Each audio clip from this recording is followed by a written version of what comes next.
এবছরের আমার লাউ গাছের আপডেট। এই যে লাউ, একবার লাউ গাছ একবার লাউ গাছ করেছিলাম। এই লাউ গাছের লাউ খাওয়ার পরে লাউ গাছ কেটে দিছি, আবার নতুন করে গাছ লাগাবার পরে এই যে আবার লাউ এসছে। এই পলিথিন দিয়ে আটকে রাখছি যাতে পোকা আক্রমণ না করে। এদিকে একটা এসছে, এই যে এদিকে একটা এসছে লাউ, ছোট ছোট লাউ এসছে। এই যে লাউ, সব ছোট ছোট লাউ আছে, অনেকগুলি লাউ হয়েছে ছোট ছোট। এদিকে একটা এসছে লাউ ভিতরে। তারপরে এখানে একটা লাউ এসছে, এই যে লাউ, এই যে এখানে একটা আছে, এই যে এখানে একটা লাউ আছে। এই গাছে সব ছোট ছোট লাউ আছে। এই হলো মাটি ক্রেটের ভিতরে আমার লাউ গাছের আপডেট।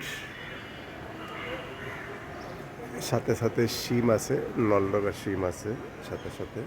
এই যে সব শিম আছে, শিম।